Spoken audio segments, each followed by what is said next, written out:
श्री गणेशाय नमः. श्री स्वामी समर्थ. ओम स्वामिनीवर आपले सर्वांचे सहर्ष स्वागत आहे. लक्ष्मी प्राप्तीसाठी व सुख वाढण्यासाठी काही उपाय, काही तोडगे आज लक्ष्मी मातेच्या प्रभावासाठी आपण पाहत आहोत. जर तुम्ही हे तोडगे आपल्या जीवनात उतरवाल तर तुमचेही सुख आणि आनंद वाढी लागतील. तुम्ही जर यांचा आपल्या दैनंदिन जीवनात उपयोग केल्यास तुम्हाला याचे शुभ परिणाम दिसू लागतील. स्वयंपाक बनवल्यानंतर प्रत्येक ताट जेव्हा वाढायला घेता तेव्हा एक सोबत 3 पोळ्या वाढू नये, तर 2 अथवा 1 पोळी वाढूनच ताट पूर्ण वाढावे. कारण 3 पोळ्या फक्त सूतक असलेल्या ठिकाणी वाढली जाते. नॉर्मल दिवसांमध्ये 3 पोळी एक सोबत वाढू नये हे शास्त्रात सांगितले आहे. देवघरातील कुलदेवतेचे कळस जर तुम्ही मांडत असाल तर ते नारळ एका हप्त्यातून देवीचा वार मंगळवार किंवा शुक्रवार पाहून बदलावे. अन्यथा तुम्ही जर ते कुलदेवतेच्या ठिकाणाहून आणले असेल तर परत जाऊन येईपर्यंत ते नारळ तसेच नेहमी पूजेत असावे, कलशावर मांडावे. किंवा नवीन स्थापन करायचे असल्यास पौर्णिमेला अवश्य नवीन नारळ स्थापन करावे कलशावर. मागील नारळ पाण्यात सोडून द्यावे. काही घरात वास्तुदोष निर्माण होतो, त्याचे कारण तसेच असते. टॉयलेट व बाथरूमचा दरवाजा नेहमी बंद ठेवावा. आवश्यकता आहे तिथपर्यंतच उघडा ठेवावा.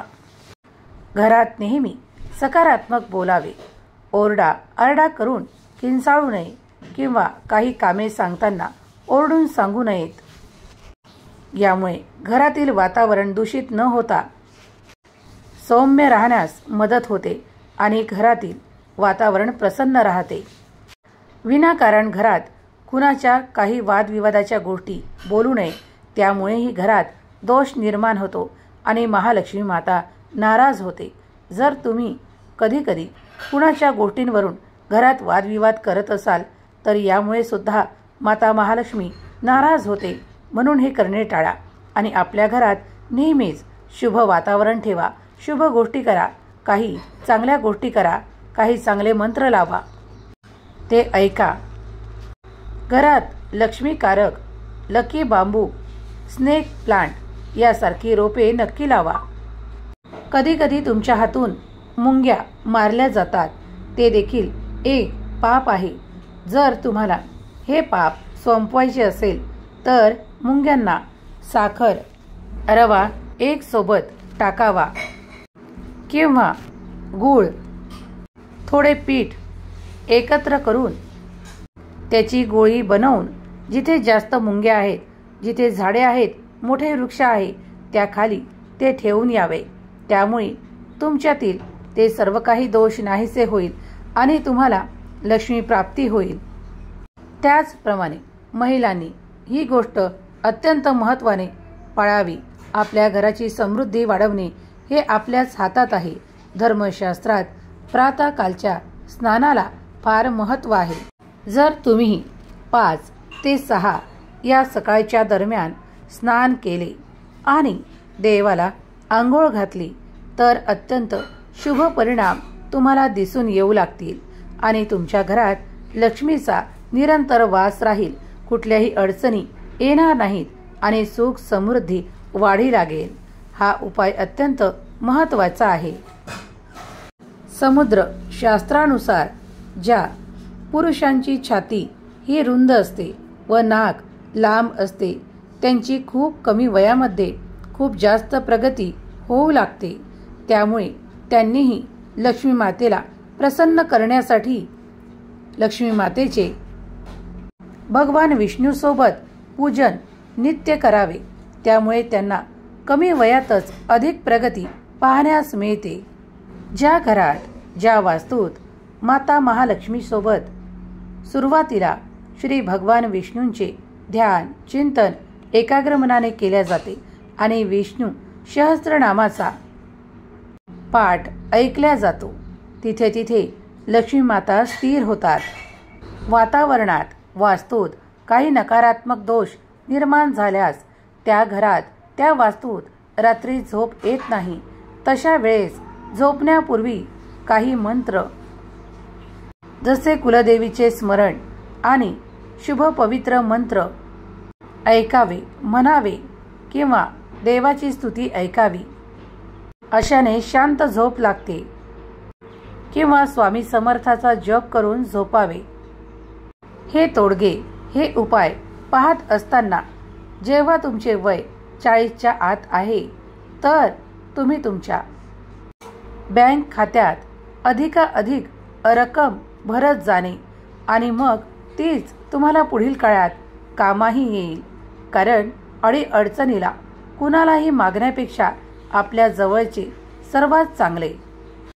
तेव्हा बचतीकडेही थोडे लक्ष पुरवल्यास तुम्ही अधिक सुख समृद्धीने पुढील काळात परिपूर्ण होणार. अनाठाई पैसा खर्च करणे, आवडेल ती वस्तू विकत घेणे हे निरंतर चालत असेल तर या गोष्टी देखील करणे टाळावे. त्यामुळे घरातील माता लक्ष्मी पैशाच्या स्वरूपात स्थिर होते आणि पैशाचा अपव्यय टाळला जातो. नेहमीच हा विचार करा की भविष्यात ताणतणाव निर्माण होणार नाही. यासाठी वारंवार कर्ज घेणे थांबवा. अत्यंत आवश्यक आहे त्याच वेळेस कर्ज घ्या आणि ते फेडण्यासाठी खूप प्रयत्न करा. कारण प्रयत्नांती परमेश्वर माता लक्ष्मी तिथेच स्थिर होते जिथे प्रयत्न आहेत. खूप काही फाटलेली कपडे, ज्यांना छिद्र पडत आहेत किंवा झिजलेले पायदान किंवा चप्पल वापरू नका. त्याचा लवकरच त्याग करा. जी महिला तुमची शत्रू असून देखील तुमची स्तुती करते आणि पाठीमागे द्वेष करते अशा स्त्रीपासून कायम दूर राहा. कारण अशा महिलेचा राहू बलवान असतो आणि ती तुमच्या मनात काही असे विचार टाकते जे तुमच्यासाठी चांगले नाहीत. तशा वेळेस ते ओळखून त्यापासून दूर राहा. स्त्रियांनी सौभाग्य वाढण्यासाठी कपाळावर हळदी कुंकू लावत असताना सर्व मंगल मांगल्ये शिवे सर्वार्थ साधिके शरण्ये त्र्यंबके गौरी नारायणी नमस्तुते या शुभमंत्राचा, देवीच्या मंत्राचा जप केल्यास अधिक सौभाग्यात वाढ होते. घरात लक्ष्मी माता स्थिर राहू लागते.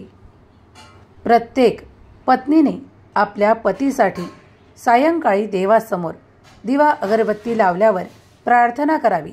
त्यांच्या उन्नतीसाठी, प्रगतीसाठी देवाला केलेली प्रार्थना स्वीकार होते. म्हणून निरंतर प्रतिदिवशी दिवा अगरबत्ती लावल्यावर देवापुढे सायंकाळी पतीसाठी, त्याच्या प्रगतीसाठी देवाला प्रार्थना मनोभावे करावी. गुरुवारी आणि सणासारख्या विशिष्ट तिथींना उंबरठ्यावर हळदीचे लेपन नक्की लावावे. यामुळे माता लक्ष्मी आकर्षित होऊन घरात सुख समृद्धीचा वास निरंतर राहू लागतो. त्याचप्रमाणे जर घरातील अन्न शिजवल्यावर काहीतरी भाग गाईला खाऊ घालावा. यामुळेही सुखात अधिक वृद्धी होते, ऐश्वर्य वाढू लागते. कारण पवित्र गायीत 33 कोटी देवांचा निवास असल्यामुळे सुखांची आणि वैभवाची वाढ होते. ही माहिती, हे उपाय, हे तोडगे तुम्हाला आवडले असतील तर नक्कीच ओम स्वामिनीला सबस्क्राईब करा. तुमच्या प्रियजनांना हा व्हिडिओ शेअर करायला विसरू नका. लक्ष्मी प्राप्तीचे तोडगे तुम्ही केल्यास तुमच्या घरी सुख, समृद्धी, आनंद अधिक वाढेल. तेव्हा हे करून पहा आणि स्थिर लक्ष्मीला आकर्षित करा. ओम स्वामिनी. व्हिडिओ आवडला असेल तर एक लाईक अवश्य करा. श्री स्वामी समर्थ.